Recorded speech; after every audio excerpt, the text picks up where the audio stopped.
뚫려 있는 걸 반면 필요할 겁니다. 근데 그렇게까지 안 물어봐. 그냥 안전한 방식 옳지 않은 것. 그래야지 그냥 뭐 완, 반, 난, 완반날로 이렇게 외우면 되잖아. 완반날로.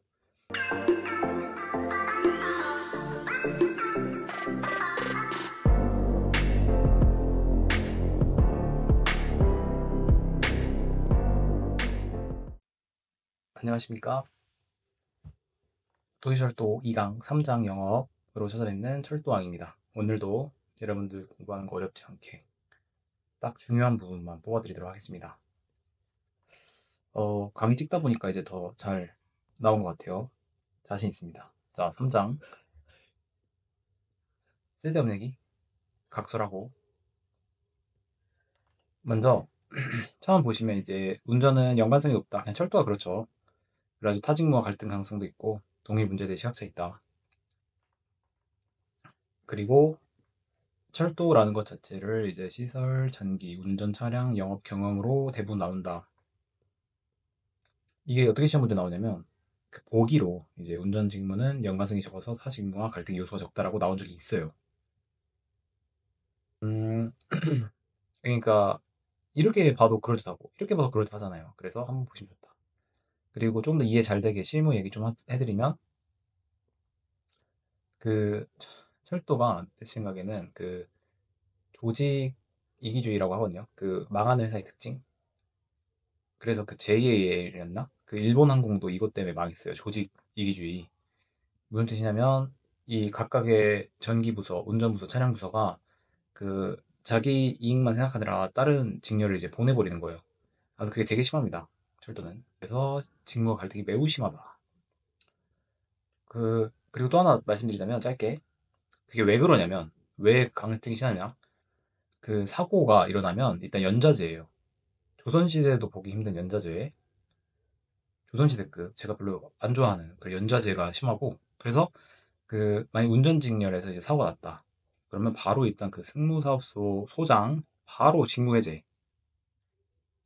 그 직위해제 나갑니다. 직위해제. 연자제. 조선시대도 보기 있는 연자제. 그리고 그 필연적으로 그 사고가 일어나면 그 예를 들어서 운전직렬에서 사고가 났다. 그러면 얘네가 아니면 다른 직렬 누군가가 죽어야 됩니다. 그렇기 때문에 갈등이 매우 크다. 예를 들면 어디에 사고가 일어났어요. 선로를 돌다가 탈선을 한 거야. 봤더니 운전직렬 일단 얘를 조지려고 하죠. 속도가 70인데 69. 제대로 운전했어. 제대로. 그러면 누가 문제야? 궤도가 문제인 거야. 궤도 반대, 궤도도 괜찮아. 그럼 누가 문제야? 차량이 문제야. 이렇게 그 한 직렬이 이제 살려면 다른 직렬을 이제 보내야 돼가지고 매우 심하다. 그래서 여러분들 시험 일단 실무 얘기는 거기까지고 그러니까 중요한 건 그냥 그래서 갈등 매우 심하다. 그리고 영업 지금 우리 배우는 게 영업이잖아요. 음 이제 영업이란 뭘 하냐? 먼저 수송량 봐야죠. 그래서 석유공 같은 경우에는 이제 2호선이 이제 알짜 돈 제일 많이 법니다. 그래서 그런 수송량 계산하고 그다음에 운임 계산. 근데 석유공 한 노선당 여러분 수익 하루에 얼마인 줄 아세요? 하루에? 얼마일 것 같아요? 지금 한번 말해보세요. 듣고 있어요, 철도왕은. 대충 제가 봤을 때 그때 30억이었습니다, 하루에. 수익인지 매출인지. 아, 매출이었을 거예요, 매출. 하루에 30억 곱하기 30 하면은 한 달에 한 900억 정도 나오네요. 그렇습니다. 넘어갈게요. 그 다음에 또 하는 업무가 이제 뭐 서비스 계속 개선하고 그래서 이제 민원을 듣죠. 민원 듣고 그 다음에 규정 개폐정도 하고 그래서 그런 사규 이런 것들에 맨날 개폐정하죠. 그리고 상품 개발도 만들고 그래서 막 뭐지 코레일 같은 경우에는 그 코레일 그 되게 미인이신 그 어떤 한 이제 홍보 여성분 나오시잖아요. 뭔지 아죠? 유튜브 그런 것도 하고 그 다음에 관제 운용 어렵지 않죠 여기까지. 그리고 뭐 조직도가 시험에 나온 적은 없습니다. 없는데 그냥 틈틈이 보시면 좋고 그리고 나중에 심화 강의에서는 다 다룰 예정이에요. 다 심화 강의는 나중에 중요한 거 한 번 더 반복하고요. 그 다음에 빠진 거 없이 다 다루는 강의. 예를 들면 그 전기동차도 지금 제가 핵심만 다 다뤘고 그것만 봐도 이제 합격이 가능하게 만들어놨는데 이제 심화에서는 거기에서 보지 않았던 그런 세부적인 조직 뭐 그 회로도 이런 것까지 다 보는 강의고 심화 강의고 자 드디어 중요한 거 하나 나왔어요. 철도 관련법. 철도 건설, 운영, 안전 이런 것들을 다 이제 아셔야 됩니다. 예를 들면 철도 건설 유지 법률로 철도 안전법과 그 시행 규칙이 있다. 맞아요, 틀려요? 답변하세요. 맞아요, 틀려요? 틀리죠. 건설 유지가 아니라 안전법은 철도 안전과 관련한 겁니다. 그래서 그 세부 항목들이 어디에 속하는지를 알아야 돼요. 철도 다양하잖아. 그래서 사업법, 건설규칙 여기까지 뭐 설명드릴 게 없죠. 그리고 막 그 책 보면 막 76개의 조항으로 되어 있다, 23개의 조항으로 되어 있다. 외우지 마세요. 외우지 마세요. 이런 거 안 물어봐요. 절대. 넘어가고 그 다음에 여기도 한 번 더 보고 예를 들어서 도시철도법은 그런 건설할 때 보상 그리고 뭐 운송사업 그 시행령은 도시철도망 어떻게 구축할지 그리고 시행규칙은 그런 위임 사항과 면허 발급, 부대 사업 이런 것들이 나와 있고요. 그리고 도시철도 건설 규칙은 괴간 그리고 정거장 운전 규칙은 말 그대로 운전 이거 다 보셨던 거잖아요. 운전 규칙은 우리 항상 공부했던 거 안전법에서. 자, 그 다음에 이제 영업하면서 이제 관제에 대한 업무가 나오는데 그 관제사 자격증 이제 그거를 원래 쌍기사 다른 회사들은 이제 다른 공기업은 쌍기사를 취급하는데 우리는 이제 관제사랑 운전면허 쌍면허로 가시는 분들도 있는데 가산점 엄청 많이 주죠. 가산점 뭐 5점인가? 10점인가 뭐 엄청 많이 줘요. 그래서 근데 그것 때문에 6개월 투자하고 또 다시 600만 원 들어서 공부하기 쉽지 않죠. 근데 그 자격증이 있으면은 다 관제에서 잡아갑니다. 근데 기관사가 더 편해요, 사실. 객관적으로 보면. 객관적으로 보면. 거긴 팀단이고. 그리고 몇 개 실무 얘기 그냥 더 얘기 드리자면, 어차피 뒤에서 중요한 거 해요. 그냥 한번 한 귀로 듣고 한 귀로 들리세요, 여기까지. 그 인계공, 뭐, 여러 가지 회사 이제 다 알거든요. 근데 철도법은 좋기 때문에 다 알아요. 근데 저기 그 공철 같은 데는 관제가 그 운전하다가 이제 올라간 사람들이 그거여서 그 이따 반말로 합니다. 반말로 관제를 내려가지고 그 개싸워요. 그 운전이랑. 아무튼 뭐 그래서 그런 거는 근데 없어져야지. 철도의 단점이에요, 그게. 그 꼰대에 무능력한 분들이 개 많아. 아무튼 그렇습니다.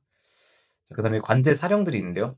그래서 뭐 운행 관제, 신호 관제, 설비 관제 이런 애들이 다 이거 한 번기로 듣고 한 귀로 흘리고 이게 뭐냐면 그 여러분들이 이제 무전기가 있죠. 운전실에 여러분 혼자잖아요. 그래서 이제 사고 나면 어떡해.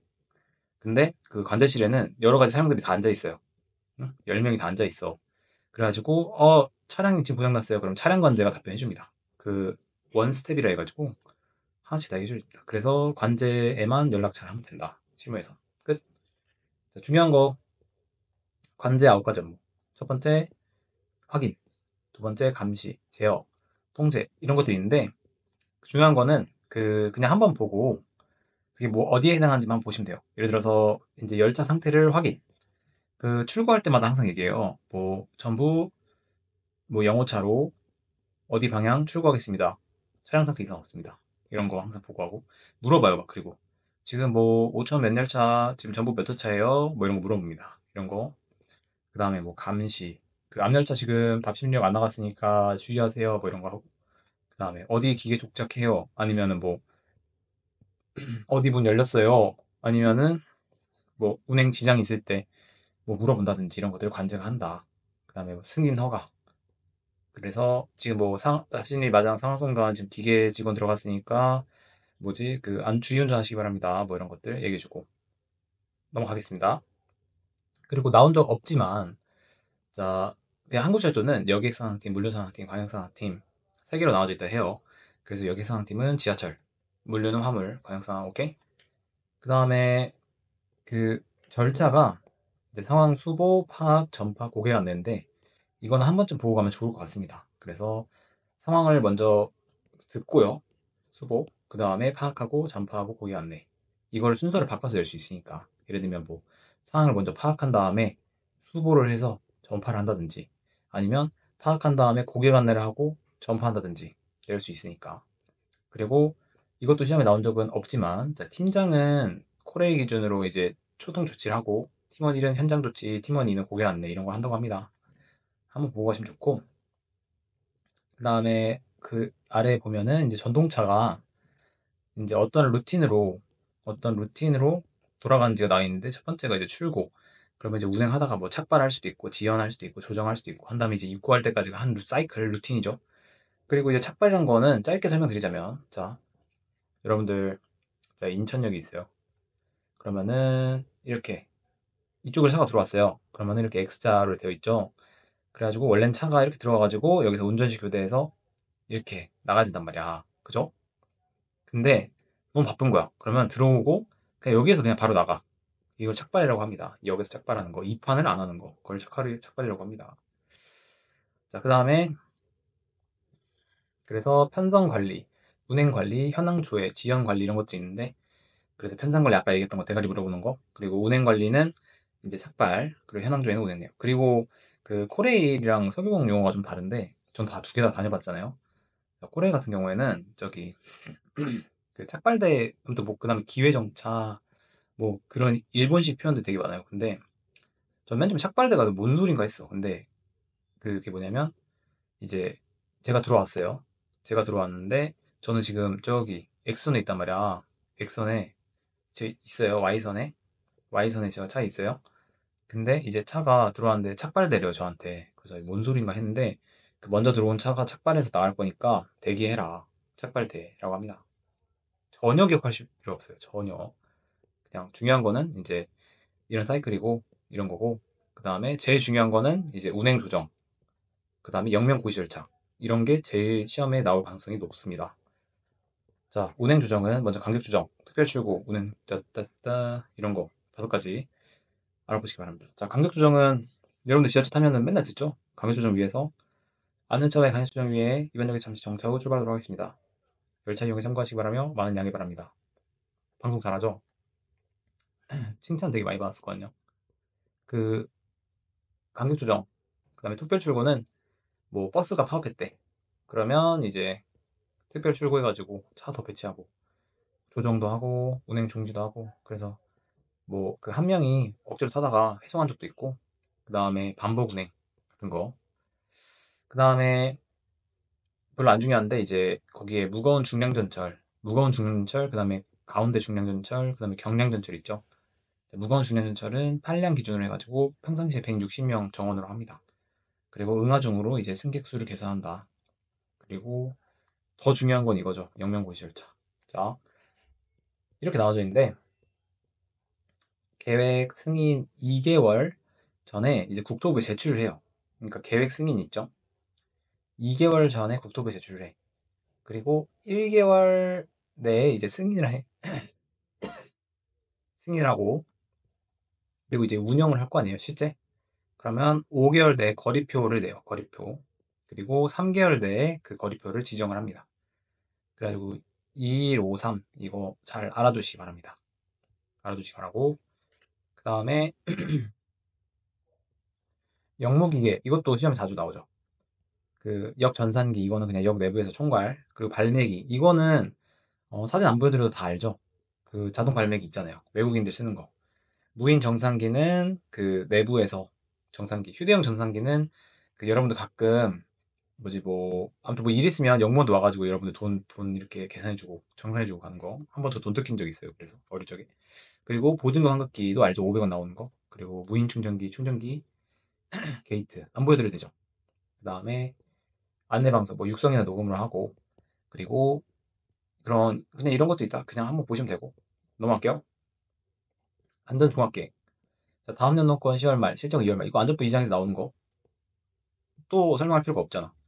넘어가고, 그 다음에 운행 종지 같은 경우에도 먼저 상황 파악하고 수송 방안, 정리, 안내 종료 이 순서대로 하고, 하재 씨는 대피, 정차 방호, 구호 정리 종료. 이것도 그냥 한번 보고 넘어가세요. 이런 거 안 물어봐요. 자, 다시 한번 복습. 자, 중요한 거 역무기계 중요하다. 역명고시절차 중요하다. 그 다음에 이 편, 이 업무 5가지 중요하다. 그 다음에 이 9가지 업무가 되게 중요하다. 9가지 업무 한번 보고. 됐죠? 그 다음에 제가 제일 많이 시험에 나오는 거. 이거예요, 이거. 자, 안전문 방식, 이게 계속 나와. 안전 밀폐, 그 다음에 반밀폐, 그 다음에 난간형, 그 다음에 로프형. 자, 완전 밀폐는 그냥 PSD. 우리 PSD라고 그러거든요, 안전문을. 그거. 그 다음에 반밀폐는 뭐 조금 덜 그 위에 뚫려 있는 거, 위에 뚫려 있는 걸 반대표라고 합니다. 근데 그렇게까지 안 물어봐. 그냥 안전호 방식 옳지 않은 거. 그래야지 그냥 뭐 완, 반, 난, 완반난로 이렇게 외우면 되잖아. 완반난로. 그럼 난간형은 그 저기 2호선에 강변역 하나 있거든요. 근데 거기 또 하나 있으니까 이 강변에서 자살자가 있습니다. 아무튼 그렇고 그 다음에 로프형은 도쿄 지하철 타는데 너무 신기하더라고요. 넘어가기 쉽지 않던데. 저 로프형이 있습니다. 근데 이건 먼지 다 들어오죠. 로프형은. 자, 완만난로 오케이 시험에 나오니까. 그리고 승강 조작반, 영무시 조작반, 그 다음에 저기 승무원 조작반이 있는데, 자 여러분들 이렇게 어디역이라고 할까요, 여러분? 저기 여기 뭐 광화문역? 광화문역이 있어요. 여러분 딱 기다리고 있어요. 그러면 여기 중간쯤에 기계 있어요. 그거를 승강장 조작반. 그래가지고 가끔 영무원도 와가지고 이걸 툭탁툭탁 만지면 안전문이 다시 고쳐집니다. 영무 조작반은 영무실에 있대요. 저 영무를 안 해봐가지고 영무는 잘 모르고요. 그 다음에 승무원 조작반은 이제 여러분들 그 정자양호 하잖아요. 정자양호 그 다음에 정위치 그 다음에 이제 승무원 조작반 하는데 거기에 이제 열린 닫힘 이런 거 표시되거든요. 그래서 총 나오는 버튼이 이제 열린 닫힘이 표시되고 장애 발생이 표시가 됩니다. 그리고 수동인지 자동인지가 표시가 돼요. 그래서 이거 한번 보고 가시면 좋고, 그래가지고 이런 거 있다. 근데 더 중요한 거는 완반난로. 오케이. 그 다음에 이것도 시험에 자주 나와요. 자, ATO랑 RF 센서 있는데 저도 진짜 신기한 게 그 코서 다 이제 입사 시험 한 번에 붙었죠. 뭐 운이기도 한데 그래가지고 다 해봤어요 이거. 자, 먼저 ATO는 2호선, 5호선이 아마 ATO 방식이었던 걸로 기억이 납니다. 저도 이제 철도밥 이제 안 먹은 지 오래돼가지고. 자, RF가 1호선, 그리고 센서가 아마 3호선인가 그랬을 거예요. 자, 이거의 특징 조금 말씀드릴게요. 자, ATO 2호선, 5호선은 그 출입문 자동으로 문 열리고 닫히고요. 그리고 아무튼 차량 굉장히 밀접하게 연결돼 있어서 이게 제일 뭐 나은 걸로 알고 있습니다. 오케이? 그 다음에 이제 RF가 있는데 이게 아마 1호선이었던 것 같아요. 저도 이제 1호선 나온 지 오래돼가지고. 자, 제가 드리고 싶은 말은 이제 그 RF는 그 지하철과 이것도 ATO처럼 연결돼 있어가지고 그 아무튼 뭐 이상 생기면 저 RF를 돌려야 돼요. RF를 수동으로 바꿔야 돼요. RF를 수동으로 바꿔야 돼서 그 자, ATO RF. 그다음에 제일 이제 하위 버전이 센서인데 센서는 그냥 별개예요, 별개. 그 지하철이 들어가고 그런 안전문 열고 닫히는 게 이제 별개야. 그래서 이제 간단한데 안 열려도 출발 가능. 그래가지고 사람들이 이제 막 졸다가 막 넘어가고 막 운행장애 일으키고 이런 거. 그래서 자, 센서는 그래서 이거 시험에 자주 나와요. 간단하고 안 열려도 출발 가능하다. 이게 RF다. 맞아, 틀려요? 아니죠. RF는 그 센서 방식 그 고장 났을 때 센서 방식으로 자동 전환되는 애고, 그 다음에 얘는 굉장히 안전성, 두 명이 안전성이 되게 높다. 센서는 안 열려도 출발 가능하다. 이 정도 받으시면 될 것 같습니다. 그 다음에 여기 철도 교통사고 이런 거 있는데 다 안전법 내용. 여러분들 저보다 안전법 더 잘하시니까 넘어가면 되고, 교통사고는 충탈화에다가 이제 건널목 사고 있고, 그 다음에 철도 교통사고 안에 공중이란 게 있는데, 그 여객이랑 경중 차이를 예전에 한번 들은 적이 있어요. 여객 공중. 이거 하나도 안 중요해. 여객 공중. 그냥 여객은 돈 내고 탄 사람이고요. 공중은 그 지하철 운전을 하는데 돈 안 내고 타다가 사고 난 사람들. 그러니까 뭐 건널목 지나가다가 박으면 그 사람 돈 낸 게 아니잖아요. 그럼 공중으로 이제 되는 거죠. 그리고 안전사고 이런 거 다 아시죠? 그 다음에 거기 승강장 대합실이나 차량 이런 데는 의무적으로 CCTV 설치해야 되는데 이것도 한번 보고 넘어가시고. 그래서 옛날에 저는 저기 차량 안에서 싸움 나가지고 궁금해서 한번 간 적 있어요. 그래서 한번 적어놨고. 그다음에 여기에는 이제 소화기, 소화전, 피난유도 등, 통로유도 등 이런 거 다 해야 된다. 자, 복습 짧게 하자면 아까 위엔 했고 완반난로, 완반난로 가져가세요. 완반난로 가져가고 ATO RF 센서 이거 무조건 가져가세요. 오케이. 자, 그 다음에 다 끝났습니다. 그래서 그 공부하시느라 너무 수고 많으셨고요. 여러분들이 제일 힘들죠. 그리고 철도왕은 항상 전현직 미래 철도 종사자분들 존중 존경하면서, 그리고 그 과정이 외롭거나 어렵지 않게 재밌고 빠르게 도달할 수 있도록 항상 최선을 다하겠습니다. 다음에 더 좋은 강의를 찾아뵙도록 하겠습니다. 감사합니다.